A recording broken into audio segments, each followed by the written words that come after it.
동산교회 시간. 이 시간 말씀에는 물된 동산교회 담임 조병선 목사님입니다.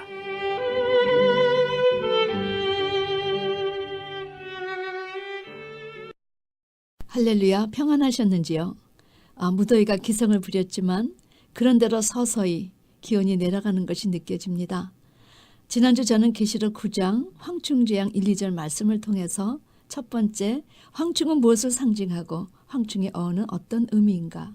두 번째, 황충은 무적행으로부터 큰 풀무의 연기 같은 연기로 공기를 어둡게 해서 하나님의 백성에게 어떤 짓을 하였는가 두 가지 사실에 대해 말씀을 전했습니다. 그런데 여러분이 귀담아 들으셔야 할 내용은 1절에 하늘에서 땅에 떨어진 별 하나가 무적행의 열쇠를 받았더라는 말씀입니다. 오늘은 그 세 번째를 말하려 합니다. 세 번째, 이 황충의 출현은 누구의 주도하에 벌어지는 재앙인가? 누가 이 무적행의 열쇠를 주어서 황충으로 하여금 떼들이로 출현하게 만들었는가? 여러분, 바로 하늘에서 지구로 내쳐진 별 사단 마귀에 의해서입니다. 그런데 두렵고도 떨리는 사실은 사단이 무적행의 열쇠를 가지고 황충을 땅 위로 올라오게 허락하신 분을 성경은 하나님이시라고 밝혀주셨다는 사실입니다. 이것은 무엇을 확인해 주시는 말씀입니까? 사도 바울이 데살로니가 후서 2장 9절 10절 말씀에 악한 자들의 임함은 사단의 역사를 따라 사단의 주관하에 모든 능력과 표적과 불의의 모든 속임으로 멸망하는 자들에게 임하리니 이렇게 된 원인은 바로 하나님의 유혹을 저희 가운데 역사하사 거짓 것을 믿게 하심은 진리를 믿지 않고 불의를 좋아하는 모든 자로 심판을 받게 하려 하심이라.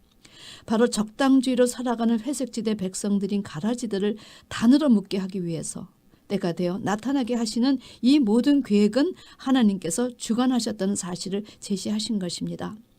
아모스 선지자는 7장 1, 2절에서 하나님께서 자기에게 직접 이런 것을 보여주신 것을 고백했습니다. 주 여호와께서 내게 보이신 것이 이러하니라. 왕이 풀을 벤 후 풀이 다시 음돋기 시작할 때 주께서 황충을 지으심에 황충이 땅의 풀을 다 먹은지라 내가 가로되 주 여호와여 청컨대 사하소서 야곱이 미약하니 어떻게 서리이까. 여러분, 주께서 황충을 지으심의 의미는 실제 하나님께서 거짓 목자를 직접 세우셨다는 것이 아닙니다. 거룩하신 하나님께서 하나님의 말씀을 불순종한 아들들을 불순종의 거짓 목자들에게 붙이실 계획을 직접 하셨다는 사실을 제시하신 것이지요. 요엘서 2장 25절에 내가 전에 너에게 보낸 큰 군대 곧 메뚜기와 늑과 황충과 팥중에 먹은 횟수대로 너에게 갚아주리니. 하나님은 과거 이스라엘이 불순종할 때도 그들이 불순종한 내용만큼 이방인의 군대를 들어 징계하셨습니다. 하나님은 사랑의 하나님만이 아니라 공의의 하나님이심을 제시하신 것이지요. 그러므로 때가 되매 사단은 무적행의 열쇠를 받고 하나님의 명령을 행하기 위해 황충 떼들을 땅 위로 내보낸 것입니다. 네 번째, 이 황충은 어떤 권세를 가지고 땅으로 올라왔나? 3절 말씀입니다. 또 황충의 연기 가운데로 땅에 나오매 저희가 땅에 있는 정갈의 권세와 같은 권세를 받았더라.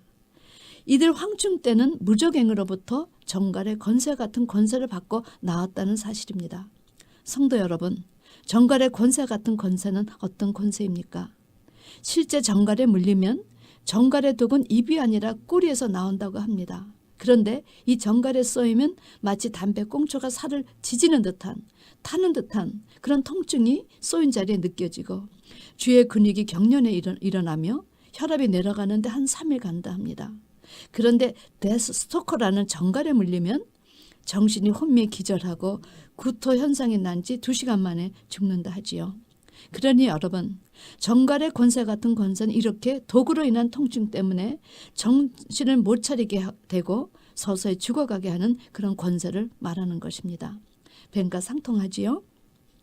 그런데 에스겔서 2장 6절을 보면 하나님께서 에스겔에게 지상 명령을 주실 때 인자야 너는 비록 가시와 찔레 함께 처하며 정갈 가운데 거할지라도 그들을 두려워 말고 그 말을 두려워 말지어다. 그들은 패역한 족속이라도 그 말을 두려워 말며 그 얼굴은 무서워 말지어다. 이렇게 말씀하셨습니다. 여기서 제시된 정갈은 바로 그 시대에 하나님의 말씀이 아니라 자기의 생각을 말하는 거짓 선지자들을 두려워하지 말라 이렇게 말씀하신 것입니다. 또 누가복음 10장에서 우리 주님도 이 정갈에 대해 언급하셨습니다. 70인의 전도자가 전도를 마치고 기뻐 돌아와 이렇게 말합니다. 주여, 주의 이름으로 귀신들도 우리에게 항복하더이다. 이렇게 고백할 때 주님은 이렇게 말씀하셨습니다. 나는 사단이 하늘로서 번개까지 떨어지는 것을 보았다. 내가 너에게 뱀과 정갈을 밟으며 원수의 모든 능력을 제할 권세를 주었으니 너희를 해할 자가 결탄코 없으리라. 그러나 귀신들이 너에게 항복하는 것으로 기뻐하지 말고 너 이름이 하늘에 기록되는 것으로 기뻐하라 하셨습니다. 여기에서 뱀과 정갈은 사단의 역사 따라 시대마다 출현하는 거짓 목자들을 제시한 것입니다.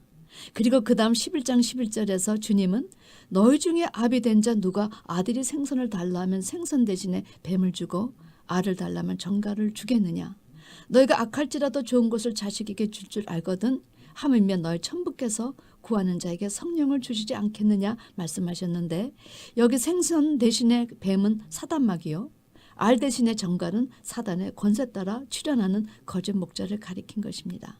따라서 이 황충의 정갈의 권세 같은 권세는 이런 권세가 아닐까 제가 생각해 보았습니다.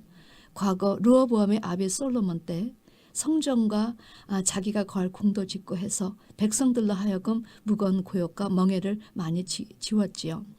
그런데 르호보암이 왕이 되니 아비와 정사를 논했던 노인들이 찾아와 그것을 조금 가볍게 해달라 말했습니다. 그랬더니 르호보암은 자기 또래 동년배들과 의논하여 거절합니다. 그리고 이렇게 말하지요. 내 부친이 너희로 무거운 멍에를 매게 했으나 이제 나는 너희의 멍에를 더욱 무겁게 할지라. 내 부친은 채찍으로 너희를 징치하였으나 나는 정갈로 너희를 징치하리라. 여러분, 정갈의 권세 같은 권세는 그 시대 왕에게 아부해서 백성들을 뜯어먹는 거짓 종교 지도자들의 제한적인 권세를 제시한 것입니다. 이 르호보암이 이런 악정을 베풀어 이때부터 본격적으로 이스라엘이 북이스라엘과 남이다로 갈리게 되었는데 이제 이런 역할을 하러 황충의 떼들이 땅 위로 출현한다는 것입니다. 다섯 번째는 이 황충이 정갈과 같은 권세로 무적행에서 올라온 목적이 무엇인가 하는 것입니다. 4절 말씀, 저에게 이르시되 땅의 풀이나 푸른 것이나 각종 수목은 해하지 말고 오직 이마에 하나님의 입맞지 아니한 사람들만 해하라 하시더라. 여러분, 이 황충은 땅의 풀이나 푸른 것이나 수목은 해하지 말고 오직 이마에 입맞지 아니한 자들만 해하라. 이런 특별 사명을 갖고 무적행에서 올라옵니다. 이제 장래 우리가 통과해야 할 관문은 이마에 인을 받아야만 통과할 수 있는 문이라는 사실을 여러분 기억하시기 바랍니다. 우리 모두가 빨리 하나님의 인을 받아야 할 이유가 바로 여기에 있지요. 여기에서 이마에 입맞지 아니한 자의 의미는 하나님의 백성이라고 말할 수 없는 회색지대에 살아 하나님의 말씀의 인을 받지 못해 열매 없는 나무를 가리켰습니다. 여섯 번째, 황충의 권세 기간이 얼마인가? 5절 말씀입니다. 그러나 그들을 죽이지는 못하게 하시고 5달 동안 괴롭게만 하게 하시는데 그 괴롭게 함은 정갈이 사람을 쏠 때 괴롭게 함과 같더라. 여러분, 여기 5달이란 기간은 실제 메뚜기의 제철이 4월부터 8월까지라고 하는데 이 5달이란 기간은 실제 기간이 아닌 어떤 영적인 기간을 말합니다. 이때 황충 떼들은 이마에 입맞지 못한 자들 해하되 죽이지는 못하게 하고 다만 5달 동안만 괴롭게 하라는 지상명령을 받았다는 것입니다. 노아의 물심판 때 방주가 물에 떠있던 기간이 150일이라고 했는데 이 동안 그 많은 사람들이 정말 물속에서 죽어가는 고통을 받았는데 아마 그런 영적 맥이 있는 것이 아닌가 생각합니다. 7번째, 황충의 파격적인 그런 힘과 재앙의 수위가 어디까지인가? 6절 말씀입니다. 그날에는 사람들이 죽기를 구하여도 얻지 못하고 죽고 싶으나 죽음이 저희를 피하리로다. 이들 황충 떼가 괴롭히는 이 괴로움은 마치 정갈이 사람을 쏠 때 괴롭게 한것 같아 그 괴로움이 얼마나 괴로우면 차라리 죽었으면 좋겠다 할 만큼 괴롭다는 것입니다. 그런 이유로 너무 괴로워 차라리 죽고 싶어 죽기를 시도해도 죽일 수 없어. 왜? 하나님이 죽이지 말고 괴롭게만 하라 명령하셨기 때문입니다. 이때는 죽음이 저희를 피하는 역사가 일어난다는 사실입니다. 여러분, 이런 날을 맞지 않기 위해 목회자와 성도 피차 간에 서로 끌어주고 당겨주며 이 자리에 서지 않도록 영생하도록 위한 양식을 위해서 일해야 합니다. 욥은 생명만큼은 건드지 말라고 하시며 붙여주신 사단에게 참으로 많은 괴로움을 받았습니다. 주위의 사람들에게도 괴로움을 받았습니다.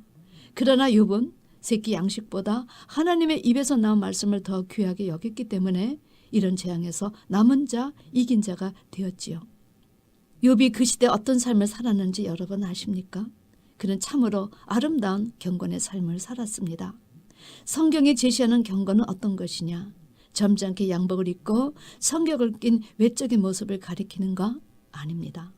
야고보가 말하기를 하나님 아버지 앞에 정결하고 더러움이 없는 경건은 곧 고아와 가부를 그 환난 중에 돌아보고 자기를 지켜 세속에 물들지 아니하는 것이라 이렇게 말했는데 여러분 욥이 31장 16절 18절에서 이렇게 고백합니다. 내가 언제 가난한 자의 소원을 막았던가? 과부의 눈으로 실망케 하였던가? 나만 홀로 식물을 먹고 고아에게 먹이지 아니하였던가? 실상은 내가 젊었을 때부터 고아를 기르기를 그의 아비처럼 하였으며 내가 못해서 낳은 후로 과부를 인도하였었노라. 하나님 말씀에 불순종한 자들은 이제 때가 되매 황충에게 물려 마치 정갈에 물려 정신이 혼미해지고 그 아픔의 고통 때문에 죽기를 구하여도 죽음이 피하여 가는 고통 속에서 살지만 하나님의 말씀에 인을 받은 자들은 뱀과 정갈을 밟으며 원수의 모든 능력을 제할 권세를 주었으니 너희를 해할 자가 결단코 없으리라. 할렐루야. 여러분 바울이 각종 핍박에 박해를 받아 태장을 맞고 감옥에 들어가도 그 입에서는 찬송이 넘쳤습니다. 서머나 교인들은 내가 환난과 궁핍에 처해 있으나 실상은 내가 부유한 자니라. 여러분 우리는 영적인 축복, 영혼이 잘 되는 축복, 미래에 다가올 축복을 소망하는 자들입니다. 우리의 삶 가운데 이 축복을 이루어야 할 책임과 사명이 있는 것입니다. 오늘 우리는 2절부터 6절까지의 말씀을 통해서 몇 가지 새로운 사실을 깨닫게 됩니다. 첫 번째는 이제 하나님의 재앙은 독수리가 예고하였듯이 점점 그 진노의 수위가 높아져서 이제는 사단과 그의 수하인 거짓 목자들의 세력이라는 직접적인 수단에 의해 가해지는 것을 명명히 보여주시고 두 번째, 더 나아가서는 이제 이러한 재앙은 믿는 자와 믿지 않는 자를 분명히 구분하여 선택적으로 집행이 된다는 사실. 세 번째, 이런 사실을 통해서 이제 하나님의 재앙이 더 강화되어 가므로 세상은 점점 더 심판의 한복판으로 진행되어 가고 있다는 것이 다섯째 나팔 재앙에서 함축적으로 보여주시는 내용입니다. 그러니까 믿건 안 믿건 그런 사실을 느끼건 못 느끼건 바야흐로 이제 세계는 최후의 심판을 향해 치달아 가고 있는 중이라는 이야기지요. 사랑하는 성도 여러분, 우리는 여기에서 이제 우리가 어떤 신앙의 본질의 삶을 살아왔는가를 점검해야 한다는 사실입니다. 그동안은 구별되지 않았습니다. 왜? 알곡과 쭉정이가 공존하는 그런 밭에서 함께 지내왔으니까요. 그러나 이제 본격적인 구별이 시작된다는 것입니다. 이 기간 동안 분명히 내가 알곡가인가 아직은 가라진가를 분별하시고 우리 모두 마땅히 서야 할 자리에 서는 여러분과 제가 되기를 주님의 이름으로 축원합니다. 할렐루야. 주님을 찬양합니다.